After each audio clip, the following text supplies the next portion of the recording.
I can't believe I'm putting Kingdom Hearts in such a low grade. It's actually physically hurting me to see it down there next to Stardew Valley, my arch nemesis.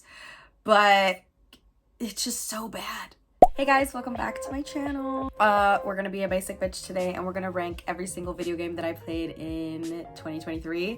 I've seen so many people do this and I'm excited to do it myself. Not every single game is from Nintendo Switch. I have Xbox Game Pass, Nintendo Switch, and Apple Arcade, which I know is kind of a different one for some people, but I am a Apple girly. Everything I own is Apple, so let's just get into it. And if you're not subscribed, please go do that because you love me?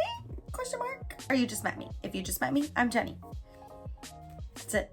Let's get it over with. My most controversial take that got me roasted, dragged through the mud on TikTok. And you know, TikTok is a little ruthless, but I kind of deserve this one. We're starting with, I forgot to say that we're going from Slay A, B, C, D, E. No, Slay A, B, C, D, okay? Listen, Stardew Valley is not my favorite game. I've tried to play it twice and I hated it. So it's a D for me, but here, I will say this. The days are short, it pisses me off. I couldn't even get enough money to get a backpack. It was very frustrating. And so I rage quit. Then TikTok roasted me for rage quitting and hating Stardew Valley. I got a lot of hate. And then I tried it again.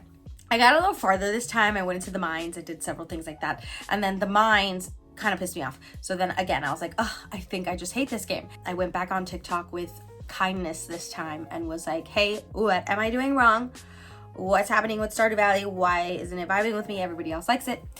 Apparently, Nintendo Switch is like the worst place to play Stardew Valley. So give me your advice in the comments. Because that's all I learned from everyone else. What is wrong with me? Why don't I like Stardew Valley? Now that we got that out of the way, because that's what's going to piss the people the most off, I'm going to go for Storyteller. Storyteller is available on Switch, PC, and it is also a Netflix game. So if you didn't know, if you have a Netflix account, you could play Netflix games, and that is how I was playing Storyteller.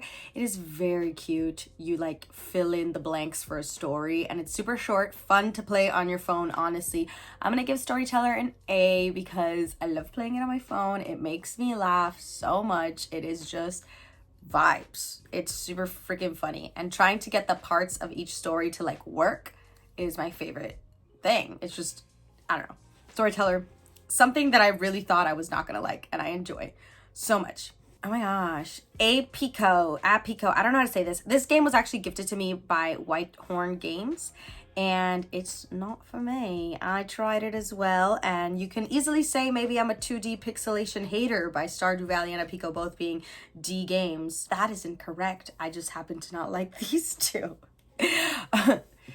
Bramble. Bramble is a spooky game. It's kind of like Little Nightmares, but a lot more gruesome and more fairy tale-esque. You are in the forest. You're basically like Hansel and Gretel, and you're trying to get your sister back who got stolen by the Goblin King.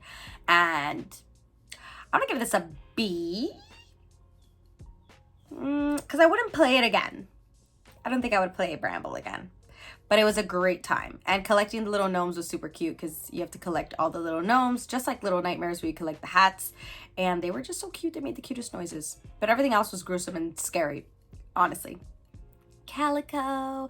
Calico was also gifted to me by Whitehorn Games. And it is the cutest little game where you run a cat cafe. I will say, my one complaint about this game is that they play the same songs over and over and over again, which kind of gets on your nerves, but it also makes you simultaneously love the songs. So I'm going to give Calico I'm gonna give Calico a B because it is memorable. It's super cute. Definitely play it whenever I don't have anything else to play on my Xbox Game Pass. And the art style is adorable. I just love it. It's different. It's different from other games that I've played recently. Disney Dreamlight Valley. Guys, Disney Dreamlight Valley is a slay to stay here all day. It's Disney Dreamlight Valley. It's all I play on Twitch and on TikTok Live. Disney Dreamlight Valley is my jam, and I'm obsessed with Disney Dreamlight Valley. I also had a collab with Disney Dreamlight Valley in 2023, and that was so freaking exciting. I cannot believe that they reached out to me because that was awesome. Cereza and the Last Demon. This is a Bayonetta Origins game, and it is so unique. I'm going to give it an A. I did not think that I would like this when I played the demo. I played the demo all the way through in one sitting, and I was like, I need to buy this right now. I texted my boyfriend who works at the mall, and I was like, can you stop by GameStop and buy this game because I really need it right now. Who would have thought that I would play a Bayonetta game? Not me. It's super cute. You have to control which is both Cereza and the demon on each side of the controller, so you can co-op with somebody if you want, and you have to get through this spooky ass forest. And Cereza is very powerful. She's a very powerful witch, so we love that. Cooking Mama, Cookstar. I don't have the logo because, let me explain to you. I found this game on Amazon and I didn't think anything of it. I was like, oh my gosh, Cooking Mama. I'm gonna replay Cooking Mama. I miss it. I had it on DS and I need to play Cooking Mama, right? That's all we think. Little did I know that this game was actually discontinued and sued because the cartridge itself would okay, I don't know the exact logistics, but it would implant firmware into your Nintendo Switch and cause it to burn, catch on fire, overheat your Nintendo Switch. And I didn't know that. Okay, so I played it twice before I found that out. And now I have not touched the game because I'm scared of it. I'm scared of the cartridge. I'm like, I have this potentially illegal product in my hand. No, it's not illegal. It's just discontinued because they had that problem. So that's why I picked this picture of Cooking Mama. If it wasn't for that, I would have put Cooking Mama at an A because Cooking Mama is a classic and I loved playing it on the Switch. It was a very fun experience. But because I am fearful of this cartridge, she's gonna get a D. I'm sorry, Mama. That's the face that she makes when you fail her and you get a D on your recipe. So I'm sorry, Mama gets a D. Cozy Grove is a game that I constantly go back to. It's not so impressive, but it's available on iOS, Android, and Nintendo Switch. It's not out there you're like, wow, this is a crazy beautiful game, but it is cozy and so cute, and it's one of those games where you do little quests and little tasks every day so you can continue playing it forever and ever. And yeah, I just continue going back to it. Every time I have some downtime, I play a little bit of Cozy Grove, help my little ghosts get their memories back. Cuphead. Listen, Cuphead has a beautiful soundtrack. It is a beautifully designed game, but man, is it fucking hard. Man, is it hard. It is so hard. I'm gonna give this one a B. I don't think I've ever beat a single game in Cuphead, but I do try. Fae Farm. Fae Farm came out in September, and I'm a psychopath for remembering exactly when it came out because I was sick when it came out and I didn't stop playing it for an entire week. I think I had the credits rolling by the end of the week. If you asked me 3 months ago, I would have put Fae Farm at a B, right? Because I beat it so fast and I did everything so fast. But recently, Fae Farm has come out with a DLC in December, and they announced that they're going to do more DLCs, and that's free. It's you don't have to buy anything extra. It comes with the game, the continuous updates. So I'm going to give it a slay because Fae Farm, I was addicted to it. I loved it. I think it's so cute. And I literally, now that they're adding the DLCs, you don't run out of stuff to do. It got even better. Let's see. I don't want to go with the basics here. I want to close my eyes and pick one. Oh, okay. Paparazzi. I played this on Game Pass, and Paparazzi made me giggle. Okay, it's cute. All you do is put little outfits on stupid looking dogs and take pictures of them. And yes, they are very stupid looking and they're funny. And it has a lot of glitches and stuff, but it is just a funny pastime game. I'm gonna give Paparazzi Paparazzi. Oh, I can't give it a C because it's memorable. I feel like a C is I'm not going to remember that I played this game. I love it. It's cute. It's super cute. And it was funny. It made me laugh a lot. So I'm going to give it an A because of the vibes. Because it made me feel things, okay? I love all those little puppers. They're so cute. Super Mario 3D All-Stars, specifically Mario Sunshine is what I played. And Mario Sunshine gets an A every day, okay? Not an A. Mario Sunshine gets a slay every day. That is the best Mario game, in my opinion. in my humble opinion, it is the best Mario game. So you can come for me for that one. We can fight about it. It's fine. Witchy Life Story is a narrative game where you are a witch and you have to make potions for the people of the town and solve their problems. And it has a lot of witty banter and stuff. Witchy Life Story is gonna get a B. I had fun playing it. It's cozy. I was kicking my little feet with all the little witty banter, but it is a narrative game, so it's just a lot of talking to characters. It's not a lot of action, okay? Every day you have to pick your little flowers to make your little potions and get the ingredients, and that's it. You move on with your life. Kingdom Hearts Remix Cloud version. Okay, so if you ask me, Kingdom Hearts is a slay all day game, right? It is. You know it is. You can't deny that it is a slay all day Kingdom Hearts, any version of Kingdom Hearts. Cloud version, however, on Nintendo Switch was ass, so it gets a D. I can't believe I'm putting Kingdom Hearts in such a low grade. It's actually physically hurting me to see it down there. Next to Stardew Valley, my arch nemesis. But it's just so bad. It's so bad. It lags so hard for me, and maybe it's an internet issue, a connectivity issue, but I have friends who've told me they have the same issues, and I couldn't get past the jungle level because of the cloud. It just kept crashing. I will continue replaying the game on PS5, which will be honestly a way better experience, and I don't know why I didn't think of doing that sooner or why I purchased the Nintendo Switch Cloud version. I don't know. It was a waste of money. It's a waste of money. Don't do it. Find other ways to play this game. Play on PS5 if you can, because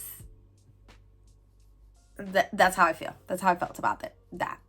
Hello Kitty Island Adventure gets a slay. That is the best Apple Arcade game to date. It's like Sanrio observed every single good, cozy game of the year and was like, we could do that better. And we can make all our characters say movie quotes and stuff, like pop culture references. Every single Sanrio character is in it. They say the funniest pop culture references. You have the puzzle solving strategy of Breath of the Wild. You have the coziness of Animal Crossing.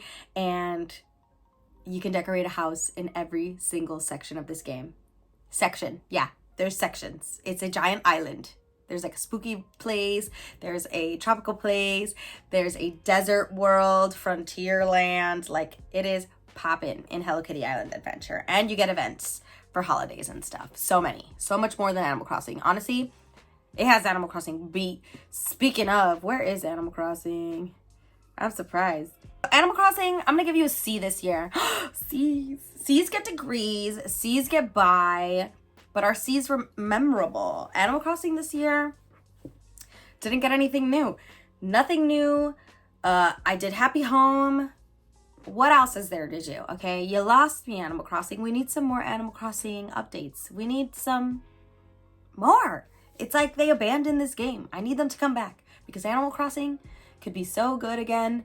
They just need to add the right stuff. Do you get me? Jenny LeClue Detective. This is a narrative detective game that was so underrated. I got it for $1 and it is honestly an A game. The narration in this game, top tier. Jenny is hilarious. You have to help her solve mysteries. She is actually the main character of a mystery novel, and the author has been told that he needs to make his books more exciting or he's gonna get his deal canceled. And so you are Jenny and the author is kind of messing up your entire life, or like making this mystery super crazy, and you have to like solve stuff.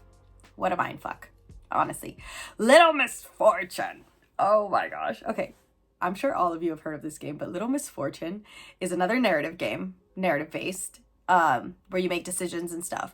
But it is so dark and honestly sad, but also really funny. Little Misfortune gets a slay because I played Little Misfortune like 5 times. Every time a friend came over, I was like, hey, you need to play this game and you need to make these decisions, or like, I want to see what you decide and what ending you get, because you can get different endings and stuff. So I made a bunch of my friends get into Little Misfortune, and yeah, never have I played a game so many times. I got it for $5 and I've definitely put work into it over and over and over again just to see the different endings. Spyro Reignited Trilogy. Spyro has a special place in my heart, and the Reignited Trilogy is so beautiful. They made it look so nice, and it's so fun. The mechanics run great, and I have fun playing it. So Spyro Reignited Trilogy gets an A from me. Lost in Random by Zoink. I bought this game on a whim and fell in love. It is a slay. The cutscenes are iconic, hilarious. I've talked about it before, but you are Odd. The sisters are named Even and Odd, and you're Odd, and Even gets taken, I think, or you're Even, and then Odd gets taken. I don't remember.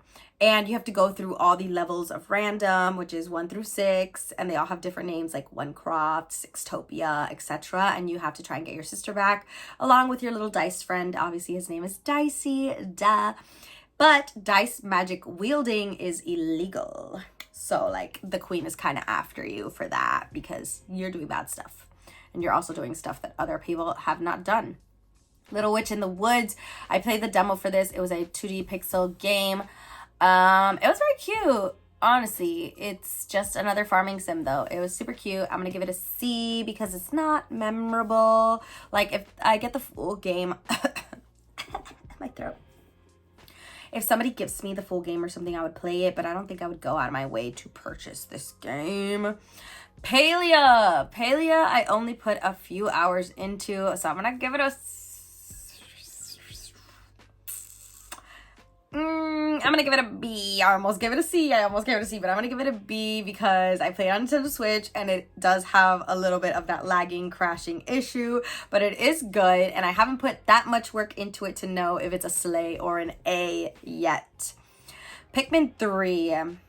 Pikmin 3, I found out after I played it that it was actually a remastered Wii game. I don't know why I didn't know that. So I'm going to give it a C because the controls were a little strange and it was hard to play. I found it very difficult, and I don't remember Pikmin games being that difficult, but it was actually really fucking hard. And I played with my fiance and he hated the experience so much that he never wants to play a Pikmin game again. I told him not to judge it by that one because it's just like a remake of a Wii game, so the controls are different, etc. I hopefully can get my hands on Pikmin 4 and change his mind. But Pikmin 3 was an interesting experience on the Switch. My Time at Portia. If you asked me at the beginning of the year, I feel like I would have put My Time at Portia at a slay because I played it so much. But after things like Fae Farm, Palia, any other cozy game, Hello Kitty Island Adventure, were played by me, My Time at Portia, you're a C girl. You're a C girl.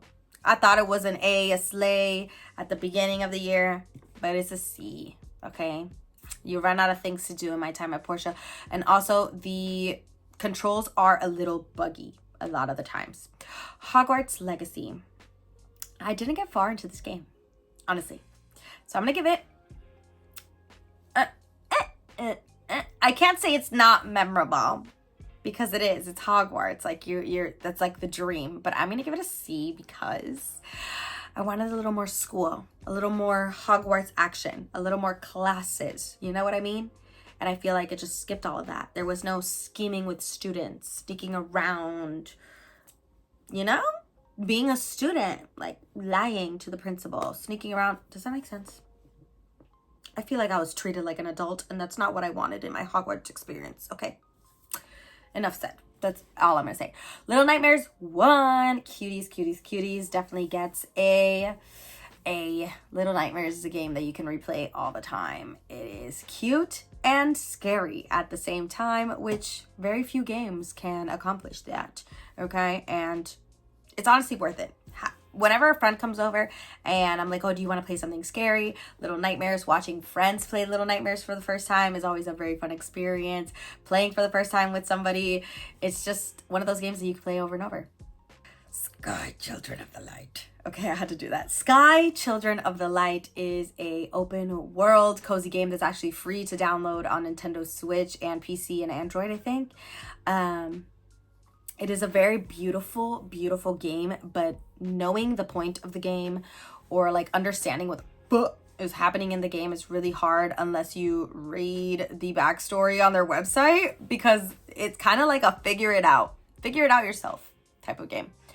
And if you asked me earlier in the year, I would have given it an A because I spent a lot of time in this game and I did a partnership with Sky, and you know what? It's my right to say so, but Sky ended up not paying me for something that I did for them. And they just refused to pay me. So I'm gonna give you a fucking D. Because I'm a petty ass bitch. But it is free if you guys want to play it. It is a beautiful game. But in my book, it's a D because I'm petty and I have hurt in my heart. Because they did not pay me for my work. But it's fine. I'm over it. I swear I'm over it. I still have the game on my Switch. Like, I didn't delete it and I will continue to play. I'm just petty. Spiritfarer. I play on PS5. I know a lot of people, I know it's on Xbox Game Pass and Nintendo Switch, I think so. Spiritfarer is a game where it's literally so simple. You just like get off your boat, collect souls, come back to your boat and help them cross to the other side by taking them to the end, which is like this never door thing. And it's a very beautiful game with very peaceful lo-fi music and vibes. But I'm not as obsessed with it as other people are. So I'm going to give it a B because it is memorable. I do enjoy going back to it, and I did have fun while playing it, just like Witchy Life Story and Calico. But I don't think that I'm like, oh my God, you need to play this fucking game. Like I am with Paparazzi, to be honest. I tell everyone they need to play Paparazzi because it makes me laugh so much. So yeah, Spiritfarer. Ooh, that might hurt some people to give it a B. Story of Seasons, Pioneers of Olive Town. I think this is the best Story of Seasons there is out right now. I'm not gonna lie to you. But I'm definitely, I'm gonna give it a C. I'm gonna give it a C because I feel like I got so far so fast in Fae Farm with like the progress of my farm and everything. And Pioneers of Olive Town I had for so long, and I feel like my farm is not as cool as my farm in Fae Farm for the amount of time that I put into the game.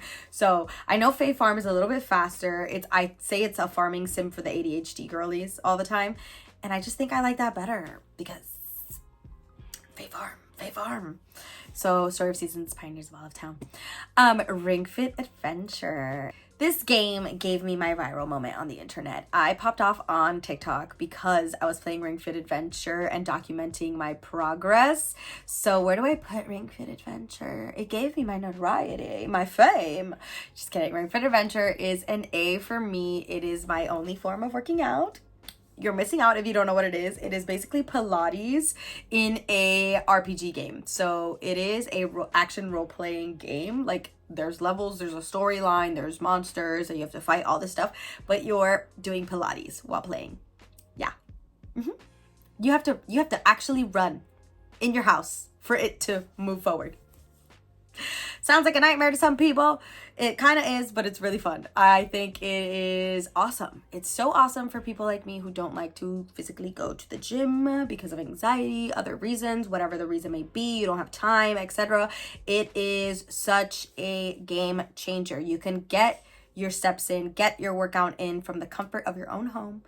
And with your Nintendo Switch, like, I can't say enough good things about Ring Fit Adventure. Nintendo, please sponsor me. I'm like Ring Fit Adventure's biggest fan, and you know it. I know you know who I am. Okay, enough of that. Bratz Flaunt Your Fashion was a highly anticipated one, and I'm gonna give my girl a C, okay, because she's not memorable. She's a cute Bratz game, but it's just like every other Bratz game. It was here for the nostalgia, there for the moment, and never thought about again. I don't even think I beat it, actually. I think I got like about 2 hours in and never played it again. Stray. This is the game where you are a cat, and you like can do all this stuff, and you're like in this kind of dystopian world. Like the world is ending and there's like robots everywhere. I only got halfway through this game before it got removed from the PlayStation pass thing. So Stray, I'm gonna give Stray a B. It was super fun while I was playing it. It didn't give me a little bit of the dizzies, okay, a little bit of the dizzies, but it was very cute and spooky. I don't know. It's not supposed to be scary, but like being a cat and crawling around in the dark and stuff, you're like, oh, what's gonna happen? I loved it. Wildflowers. Wildflowers is a slay all day. And I actually played this game on Apple Arcade, which is surprising to some people, but Wildflowers, it is, how do I describe Wildflowers? It is the cozy game of your dreams, okay? Not only is it a super inclusive, diverse game, but it has cutscenes that are like a movie. You feel like you're part of this town. Stuff is going down and you are in it, okay? You're living the drama. This game made me literally cry. And on top of that, you have like the farming, the taking care of the animals, what you get in all the other farming simulation games, but more. There's magic, the relationships with the characters, like everything goes so in depth. Okay, Wildflowers, one of my top games. Like these are the top. I spent my most time playing these, okay? Spirit Tea. Spirit Tea would have been a slay if the maker of the game didn't say what he said about influencers, that we don't deserve pay for promoting his game. But it would have been a slay. It really would have, because the game concept is so cute. The art is adorable. I love like the spooky ghost stuff. You guys know, like having to run a bathhouse for spirits. It's very Spirited Away coded, and like doing little tasks, running back and forth, getting towels for them, and bathhouse like cuter and stuff. It was a very fun time, but because my boy said that, I stopped playing. And so I'm gonna give it a B.